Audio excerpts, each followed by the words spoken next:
अस्सलाम वालेकुम। मैं हूं हकीम मुश्ताक कमर। तो आज मैं आपको इंशाल्लाह हराम मगज़, स्पाइनल कॉर्ड और ब्रेन स्ट्रोक के मुतालिक एक तफसीली इसका इलाज और इसमें क्या क्या अलामातें हैं, क्या क्या नुकसानात हैं और इसमें किस तरीके से इसका इलाज होगा, ये तफसील से इंशाल्लाह आज मैं आपको बता रहा हूँ।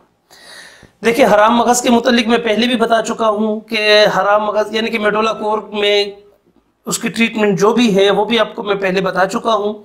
आज स्पाइनल कॉर्ड या स्पाइनल कॉर्ड इंजरी या उसके अलावा ब्रेन स्ट्रोक के मुतालिक भी मैं आपको बताऊंगा कि इसका किस तरीके से ट्रीटमेंट होगा।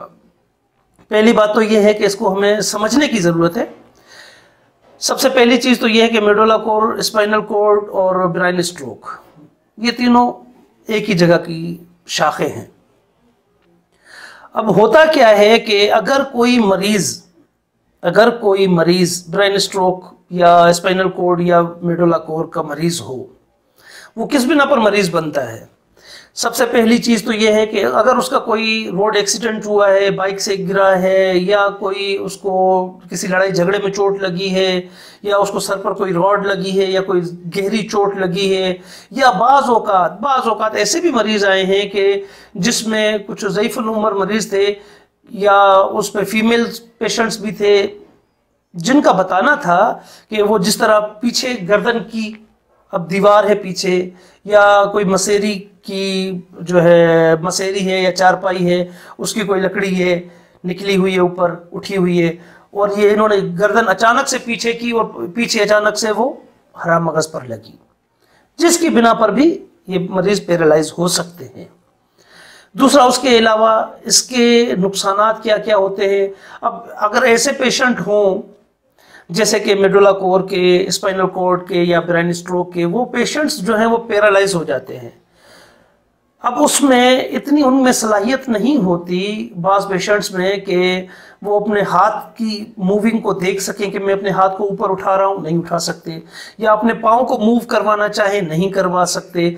दूसरा, उसके अलावा काफ़ी ऐसे पेशेंट्स भी आते हैं जिनमें इतनी सेंस नहीं रहती, उनको इंडिकेट ही नहीं मिलता कि उनको बैतुल खला जाना है, इंडिकेट नहीं मिल रहा, वो वहीं पर ही फारिग हो जाते हैं।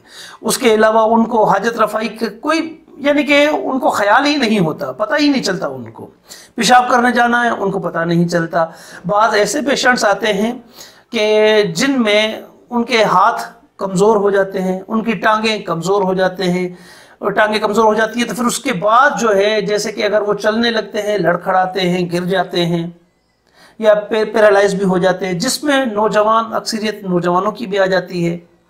अब इसका ट्रीटमेंट क्या है, कैसे होगा? इस ट्रीटमेंट के लिए हराम मगज़ का इलाज मैं पहले भी बता चुका हूं, तो वो हराम मगज़ वाली वीडियो भी आप देख सकते हैं। दूसरा, ये जो मैं वीडियो बना रहा हूं ये स्पेशली उन अफराद के लिए है जो इंजर्ड हो चुके हैं, उसके लिए ये स्पेशली वीडियो है। क्योंकि मेरे पास एक पेशेंट आया था कराची से, लियारी से, बलोच था वो, तो उस बंदे ने अपना ट्रीटमेंट कहीं किसी हॉस्पिटल से करवाना चाहा, मैं नाम नहीं लेना चाहता, तो वहाँ से डॉक्टर्स ने उनसे कहा कि आपसे जो खर्चा आएगा मैक्सिमम 60 लाख रुपए आएगा, लेकिन उसके बावजूद भी हम आपको ये गारंटी नहीं दे रहे कि आप ठीक हो जाएंगे। बाहर के उसकी मुझ तक रसाई हुई किसी सूरत, वो मुझ तक पहुँचा, मुझसे रब्ता किया, मैंने उनको यही तरीक़ाकार समझाया, बताया जो मैं आपको बता रहा हूँ। अल्लाह के हुक्म से अल्लाह ने उनको शिफा दी। शिफा अल्लाह ने दी है, ना मैंने दी है, ना किसी दवा ने दी है, अल्लाह ने उनको शिफा दी। अब उसमें कौन कौन सी चीज़ें इस्तेमाल होंगी, किस तरीके से इस्तेमाल होंगी, आइए मैं आपको उसकी तफसील देता हूँ। इसमें सबसे पहली चीज़ तो यह है कि हराम मगज़ वाली वीडियो, जो मेरी पहले वाली वीडियो है, वो भी आप देख सकते हैं। उसके अलावा मैं आपको यहाँ पर भी तफसील बता रहा हूँ। इसमें पहली चीज़ तो आएगी मगज़ कूंच। ये मगज़ कूंच जो है ये आपको पंसारी से मिल जाएगी, आराम से मिल जाएगी। मगज़ कूंच ये स्याह भी होती है, सफ़ेद भी होती है, जो भी मिल जाए दोनों बेहतर है। अब ये जब आप बॉयल करेंगे, उबालेंगे, उबालने के बाद इसका ये ऊपर वाला छिलका उतर जाएगा। ऊपर वाला छिलका उतरने के बाद इसकी गिरी बचेगी। ऊपर वाला छिलका उतरने के बाद इसकी गिरी बचेगी। अब इस गिरी को आपने कूटना है, पाउडर बनाना है। उसके अलावा आपने लेना है इसमें जायफल, ये है जायफल। जायफल को आपने ये छिलका ऊपर वाला उतार दिया, उतारने के बाद इसकी गिरी निकलेगी, ये जायफल की गिरी है। ये जायफल आपने इसमें कूट के डालना है। तो ये जब पाउडर बनाएंगे आप, तो ये पाउडर इसका, ये पाउडर बनेगा, ये इसका पाउडर है, ये मगज कूच और जायफल की गिरी, और इसमें तीसरी एक और चीज शामिल है, वो क्या है वो भी मैं आपको बता देता हूं। इसमें तीसरी चीज आपने शामिल करनी है अजवा खजूर की गुठली का पाउडर, अजवा खजूर की गुठली का पाउडर, ये आपने तीसरी चीज इसमें शामिल करनी है। और चौथी चीज इसको बनाने के लिए वो आपकी इस्तेमाल होगी शहद। ये शहद खालिस होनी चाहिए, छोटी मक्खी की, जंगली मक्खी की जो है, छोटी मक्खी की शहद होनी चाहिए, खालिस शहद, ये चाहिए आपको इसमें। तो ये आपने इस्तेमाल करनी है। इसके बाद आपने इसका लेप बनाना है। अब जब आप इसमें 4 हिस्से, एक हिस्सा ये पाउडर होगा, एक हिस्सा ये आपका पाउडर होगा, और 4 हिस्से इसके अंदर शहद आपने शामिल करनी है। 4 हिस्से जब आपके शहद शामिल होगी तो ये आपकी लेप आपका बन जाएगा। जब ये आपका लेप बनेगा तो ये इस तरीके का आपने लेप बनाना है, ये इस तरीके का आपने लेप बना दिया, ये आपका लेप बन चुका। अब जब ये आपका लेप बन चुका, आप इसको इस्तेमाल करने का तरीकाकार क्या है। दूसरा, उसके अलावा इसमें एक लेप बनेगा, एक तेल बनेगा, और तीसरा इसके लिए साथ साथ एक कुछ गोलियां बनेंगी जो खाने के लिए इस्तेमाल होंगी। अब ये हमने उसमें बाकी अज्जा कौन कौन सी हैं वो भी मैं आपको बता दूंगा इंशाल्लाह। पहले लेप की तरफ आते हैं। तो ये लेप इस्तेमाल करने का तरीक़ेकार क्या है। लेप इस्तेमाल करने का तरीक़ेकार ये है कि जैसे कि ये आपकी रीढ़ की हड्डी है, ये इंसान की रीढ़ की हड्डी, यहाँ से ये गर्दन, सर से ये गर्दन, गर्दन से ये रीढ़ की हड्डी शुरू हुई, ये यहाँ हिप्स तक, ये रीढ़ की हड्डी है। तो ये पूरी रीढ़ की हड्डी, ये याद रख लीजिए कि कमर पर नहीं लगाना, बाकी पट्ठों पर नहीं लगाना, सिर्फ रीढ़ की हड्डी। लेकिन ये रीढ़ की हड्डी पर लगाने का तरीक़ेकार क्या है वो भी आपको मैं समझा देता हूं कि रीढ़ की हड्डी पर आप किस तरीके से लगाएंगे। अब देखें, ये रीढ़ की हड्डी है, ये रीढ़ की हड्डी का सेंटर है, तो ये आपने सेंटर में नहीं लगाना। ये लेप जो है ये आपने सेंटर में नहीं लगाना, ये सेंटर के बजाय ये साइडों पर लगाना है, क्योंकि आपकी आर्टरी वीन्स जो है वो ये साइडों पर आ रही हैं, सेंटर में नहीं आ रही। नंबर 1। नंबर 2 कि हमने ये सिर्फ सेंटर को नहीं, साइडों को कवर करना है, लेफ्ट साइड और राइट साइड, दोनों साइडों को हमने कवर करना है। तो ये लेप आपने ये दोनों साइडों पर लगा दिया। दोनों साइडों पर लेप लगाने के बाद इस पे आपने एरंड का पत्ता लेना है या पान का पत्ता लेना है। अगर एरंड का पत्ता मिल जाए सबसे बेस्ट, अगर एरंड का पत्ता नहीं मिलता तो आप पान का पत्ता इस्तेमाल कर सकते हैं। तो ये आपने पान का पत्ता या एरंड का पत्ता किस तरीके से लगाना है, आपने पान के पत्ते को या एरंड के पत्ते को 2 टुकड़े किया, 2 टुकड़े करके एक हिस्सा यहाँ एक हिस्सा यहाँ। अगर इस तरह भी नहीं करना चाहते, पूरे पर भी आप लगाना चाहते हैं, पूरे पर भी लगा सकते हैं, कोई मुज़ाहिका नहीं है। तो आपने ये पूरी रीढ़ की हड्डी को कवर करना है उन पत्तों के साथ, पत्तों के साथ कवर करके कोई हल्का सा कपड़ा आपने मरीज को लपेट लेना है, ताकि, क्योंकि जब आप ये हल्का सा कपड़ा मरीज को लपेट लेंगे, एक तो पत्ता महफूज रहेगा, दूसरा उसको हीट भी मिलती रहेगी। ये आपने कर लेना है, ये इसका लेप हो गया। अब जब ये आपने रात में लगाना है, रात में लगाकर मरीज सो जाएगा। दूसरी बात, उसके अलावा मरीज को जिस कमरे में रखें वो कमरा एसीदार ना हो, ज्यादा हवादार ना हो, ताकि मरीज को हीट मिलती रहे।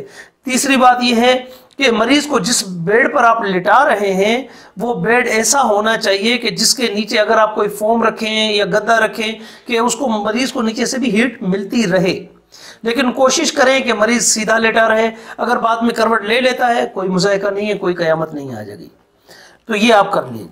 अच्छा, इसके अलावा जो आपका बनेगा तेल, अब तेल में कौन कौन सी अज्जा हैं वो मैं आपको समझा देता हूँ। उसमें सबसे पहली चीज़ है तिलों का तेल। ये तिलों का तेल लेना है आपने 600 ग्राम, तिलों का तेल 600 ग्राम। ये अज्जा आप नोट करते जाइए, आपकी स्क्रीन के ऊपर भी आ रही होंगी और आप भी नोट करते जाइए कि कौन कौन सी अज्जा हमें दरकार होंगी।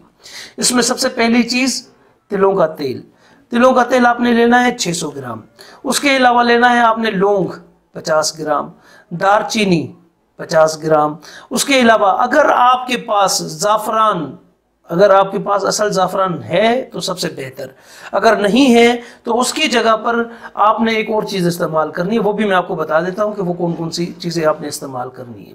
अगर ज़ाफ़रान है तो सबसे बेहतर, अगर ज़ाफ़रान नहीं है तो उस सूरत में आपने इसके अंदर मालकंगनी ये आपने लेनी है 100 ग्राम, और उसके अलावा आपने इसमें रतनजोत ये आपने लेना है 50 ग्राम, और जावित्री, जावित्री वही जो जायफल के साथ आपके गरम मसालों में आती है जावित्री, इसको जावित्री भी कहा जाता है और इसको जलवित्री भी कहा जाता है, और भी बहुत से इसके नाम हैं। तो आपने ये जावित्री लेनी है 50 ग्राम।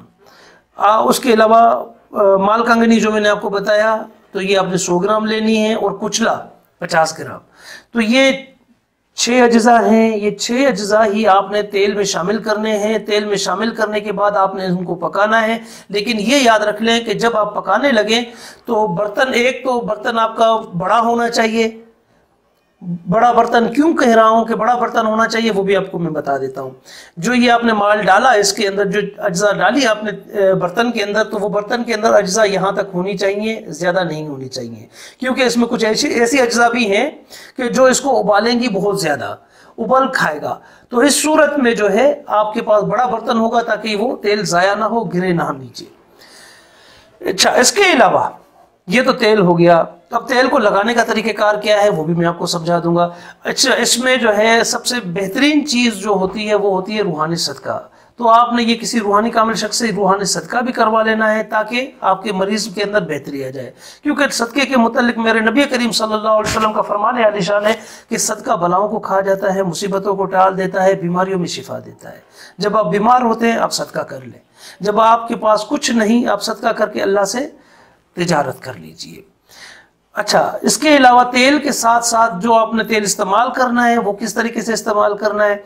तेल आपने इस तरीके से इस्तेमाल करना है कि जो आपने रात में ये लेप लगाया, मरीज को रीढ़ की हड्डी के ऊपर लेप लगाने के बाद सुबह जब जैसे मरीज उठाए, उठने के बाद नीम गर्म पानी के साथ आपने वो उतार देना है। उतारने के बाद फिर उसके साथ आपने क्या करना है, दिन में 3 बार, दिन में 3 बार जो ये तेल मैंने आपको बताया है, ये तेल ये गर्दन से लेकर अगर कुछ ऐसे मरीज हैं कि जिनकी सिर्फ और सिर्फ टांगे काम नहीं कर रही, तो वो गर्दन से लेकर ये रीढ़ की हड्डी पूरी कवर करेंगे। बिला शक बीच में लगे कोई मुज़ायका नहीं है, तो वो पूरी रीढ़ की हड्डी भी कवर करें। पूरी रीढ़ की हड्डी कवर करने के साथ साथ टांगे, पूरी टांगों पर भी मालिश करनी है। लेकिन ये मालिश करने का तरीक़ेकार क्या है वो भी मैं आपको समझा रहा हूँ। मालिश जब भी करें आप, जब भी ऐसे मरीज की मालिश करें तो कोशिश करें कि मरीज को ऊपर की तरफ मालिश करें, नीचे की तरफ मालिश ना करें। ये याद रख लीजिए कि मालिश नीचे नहीं करनी, ऊपर की तरफ मालिश करनी है। जब भी मालिश करें ऊपर की तरफ मालिश करें, नंबर 1। नंबर 2, कुछ ऐसे मरीज भी होते हैं कि जिनकी बाजू भी काम नहीं करते, शोल्डर्स काम नहीं करते, उनको आपने ये पूरे बाजू भी लगाना है, पूरी रीढ़ की हड्डी भी लगानी है और पूरी टांगे भी कवर करनी है, और गर्दन के ऊपर के हिस्से से जहां बालों की जड़ें हैं यहां से आपने शुरू करना है तेल लगाना। तो ये आपने तेल लगाना है। तेल लगाते वक्त आपने पढ़ते रहना है वइज़ा मरिदतु फहुव यशफीन, सूरह अशवरा आयत नंबर 80। इसके अलावा जो मैं आपको बता रहा हूं कि खाने के लिए आपने टेबलेट्स भी बनानी है। वो टेबलेट्स कैसे बनेंगी, उसमें कौन कौन सी अज्जा शामिल होंगी। उसमें सबसे पहली चीज़ है कलवंजी। कलवंजी आपने लेनी है 50 ग्राम। 50 ग्राम कलवंजी लेनी है। सुर्ख राई ये आपने लेनी है 50 ग्राम। राख चमड़ा ये आपने लेनी है 50 ग्राम। लकड़ी बांस ये आपने लेनी है 50 ग्राम। ये चारों अज्जा आपको पंसार स्टोर से भी मिल जाएंगी, चारों अज्जा आपको हर्बल स्टोर से भी मिल जाएंगी। ये आपने गोलियां लेनी है। अब ये गोलियां बनाने का तरीक़ेकार क्या है कि इसके अंदर आपने असली देसी घी शामिल करना है, लेकिन देसी घी इस तरह शामिल करें कि वो सिर्फ और सिर्फ गोलियां बनाने के काम आए, बाकी किसी काम का नहीं है देसी घी।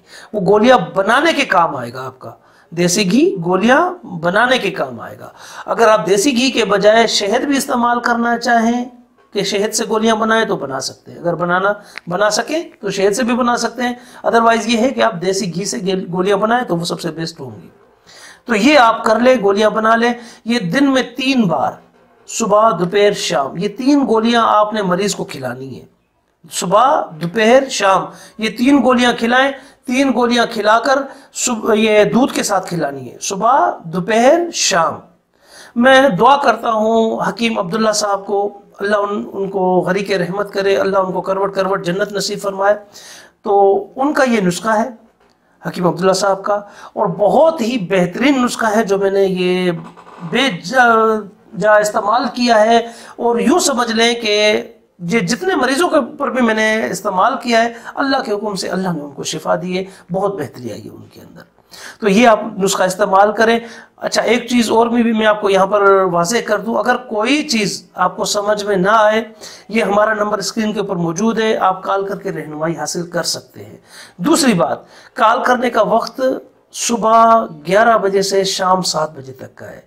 तो बराए मेहरबानी नमाज की औकात का ख्याल रखा करें, क्योंकि बाद ऐसे मरीज़ होते हैं कि जो रात को 10 बजे भी कॉल करना शुरू कर देते हैं, तो इस चीज़ का थोड़ा ख्याल रखें।